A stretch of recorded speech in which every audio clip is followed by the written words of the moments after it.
आङो स्पेसियेलि नैबे गोदान बोसोर 2025 मायथाइ आरो दानि फैगोन जायफोर बिथांमोनहा माने जोंहा दिनै ख्रिस्टान ससाइटि बिथांमोनखौ हामबायहरनो लुबैदों आङो जाहाथे फैगौ ख्रिस्टमासाव बयबो आलो गोजोनै जाहाथे रंजालायनो हायो जालायनो हायो आरो गावजों गाव अनलायनाय जाहाथे खालामलायनो हायो बेखिनिखौ आङो ख्रिस्टान ससाइटि बिथांमोननिसिम आंनि खुलुमनाय आरो अननायखौ जासिहरनाय जाबाय। गिबि गिबियावनो जोंनि बड'लेण्डनि सिङाव थानाय रायजो राजा बिथांमोनखौ आरो जोंनि जेसेबांनाखि थाबोनाय बारग' मावसोम हान्जानि सोद्रोमा बिथांमोन नोंथांमोनखौ आङो दिनै आंनि गोसो सिंनिफ्राय सिबिनाय आरो बावनायखौ बावहरग्रोनाय जाहैबाय। जोङो थांनाय 2022 मायथाइनि 18 डिसेम्बराव बाक्सा डिस्ट्रिक्टनि सिङाव थानाय मुसलपुर टाउनाव जोङो बे सानखालिनो डिसेम्बरनि 18 खालार खालि जोङो बेखौ जोनोम होदोंमोन। जोङो जाहैबाय आगोलनि बड'फा उपेन्द्रनाथ ब्रह्मनि दैदेननायाव 1987 मायथाइयाव दैदेनजानाय बा जोंखौ मावसोम हान्जा होननानै दाबोनाय जादोंमोन। दिनैसिम जोङो 35 बोसोर बारग'लांबाय। बिनि उनावबो जों जे बड'लेण्ड जिबाय थाबोदोंमोन बर' हारिया बे जाफुंसारैखौ नुनानै जोङो मुसलपुरावनो जोङो गोदानै अल बड' एक्सप्लरेटरि फर्स अर्गेनाइजेसन मुं लानानै जों गोदानै बे आगोलनि मावसोम हान्जाखौनो जों बोखांफिननानै दाफिननाय जादों। दा बेवहाय जोंनि थांखिया जाफुङागौमानि थारमाने बड'लेण्ड रायजोआ जाफुङागौमानि जोङो मावलांबाय थागोन। जों दिनै बैसो बाबेनदोंब्लाबो जेरैबाबो जों नाजालांगोन।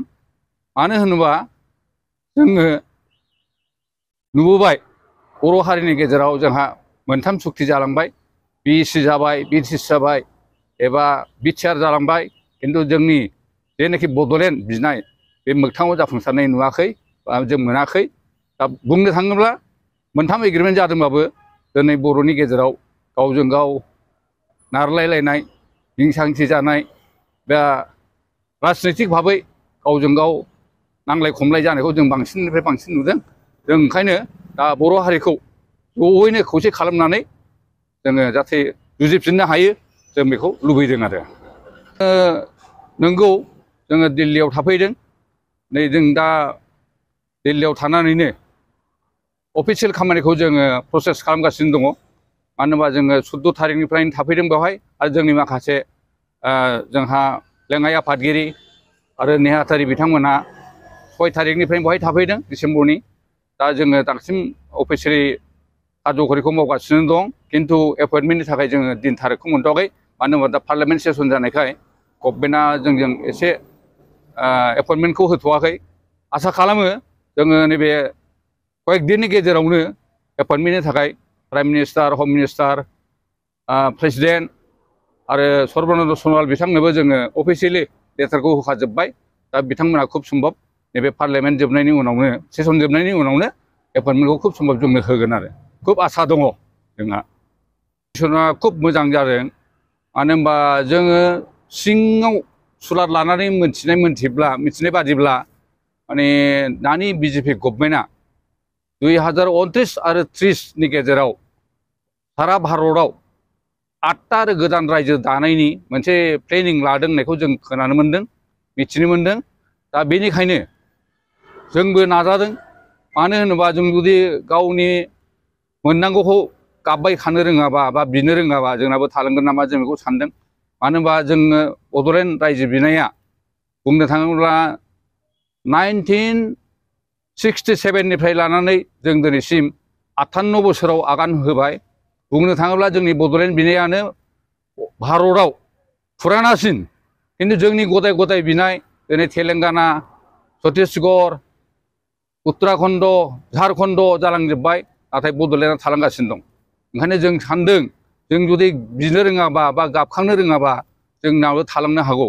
ओंखायनो जों जेरैबाबो नैबे 29 बा 30नि गेजेराव गभर्नमेन्टआ जे मोनसे गोदान रायजो बानायनायनि मोनसे प्लेनिं बानायदों बेवहाय जाहाथे जोंनि बड'लेण्डआ थालाङा जों बेखौनो साननानै गोख्रोङै जों नाजाबाय थागोन आरो बेनिखायनो आं दिनै खावलायनो लुबैदों नैबे गोदान दिल्लीनिफ्राय जाहाथे जोंनि बिटिसिनि सिङाव थानाय जेसेबांनाखि पलिटिकेल हान्जाफोर दङ बा जेसेबांनाखि ससियेल अर्गानाइजेसन दङ जों गासिबो जोंनि माखासे बाथ्राफोरखौ लानानै जाहाथे हिंसा हिंसि जालायलाया राजनितिबाबो जाहाथे नारा नाथा जालायलाया जों जाहाथे बड'लेण्ड मोनसान्दि जयैनो खौसेयै जाहाथे खामानि मावनो हायो जों बेखौ खावलायो आरो जोंनि आफादनिफ्राय आं बेखौनो अरायबो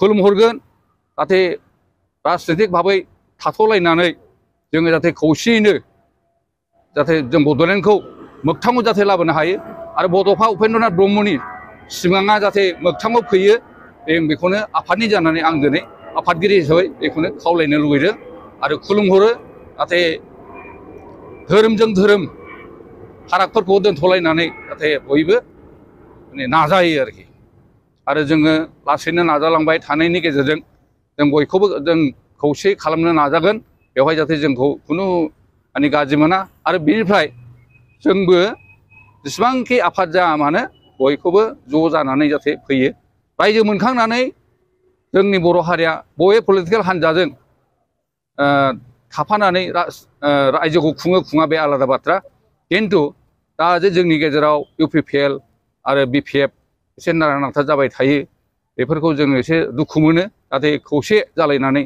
जोंनि बड'लेण्डआ जाहाथे जाफुंसारो जों बेखौनो खावलायबाय थागोन आरो